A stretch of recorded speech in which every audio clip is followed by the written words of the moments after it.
আসসালামু আলাইকুম।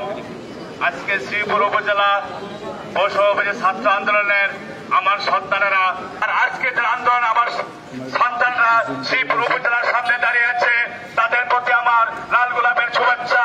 কথা বলতে চাই না, আওয়ামী বেশিরভাগ সরকার, খুনি সরকার, আমার সন্তান যারা রাস্তাঘাটে আন্দোলন করেছে এবং শ্রীপুর উপজেলা যারা আওয়ামী দালালি যারা চেয়ারম্যান হয়েছে, ভোটবিহীন মেম্বার চেয়ারম্যান, তাদেরকে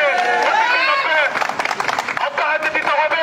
আর যদি বিলম্ব করা হয় তাহলে আমি সেনাবাহিনীর একজন রিটায়ার্ড সার্জেন্ট সিরাজুল ইসলাম বলতেছি, আমার সন্তানের পাশে আমি থাকবো। তাদেরকে কিভাবে নামাতে হয় সেই ব্যবস্থা আমরা করবো। এই শ্রীপুর উপজেলা কোনো দুর্নীতিবাজ থাকবে না।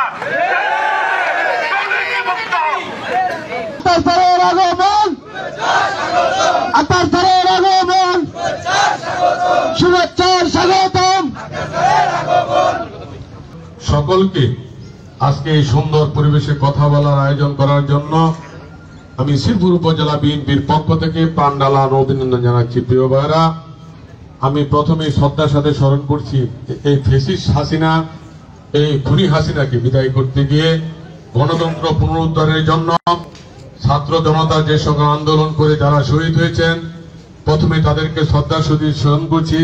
পাশাপাশি মহান আল্লাহ পাক যেন তাদের জন্য দোয়া করি, মহান আল্লাহ পাক যেন তাদেরকে জান্নাতের সর্বোচ্চ মাকাম জান্নাতুল ফেরদৌস নসিব করেন এবং যারা আহত হয়েছেন মহান আল্লাহ পাক যেন তাদেরকে দ্রুত সুস্থতার সহিত নিয়ামত দান করেন। প্রিয় ভাইরা, আপনারা জানেন আমি বলেছি ছাত্র জনতা দীর্ঘ সময় আন্দোলন করতে গিয়ে আপনারা দেখেছেন এই ফ্যাসিস্ট হাসিনা কিভাবে তাদেরকে হত্যা করেছে। প্রিয় ভাইরা, শুধু এই ছাত্র জনতাকে হত্যা করে নাই, আপনারা ইতিপূর্বেও দেখেছেন যে আন্দোলন যখন আমাদের গণতন্ত্র পুনরুদ্ধারের জন্য আমরা মাঠে নেমে থাকি, তখনই তিনি খুনের পর খুন করার জন্য মেতে উঠে। প্রিয় ভাইয়েরা, তার এই ধারাবাহিকতা জানেন হেফাজতে ইসলামের শাপলা চত্বরের হত্যা এবং বিডিআর পিলখানা হত্যা। আপনারা এই জন্য ওনাকে বলে থাকি আমরা খুনি হাসিনা। প্রিয় ভাইয়েরা, যাই হোক, অনেক আন্দোলন সংগ্রাম পর আমরা আবার দ্বিতীয় স্বাধীনতা লাভ করেছি। সেই স্বাধীনতা অবশ্যই আপনার আমার ধরে রাখতে হবে। কি বলেন, ধরে রাখতে হবে না প্রিয় ভাইয়েরা?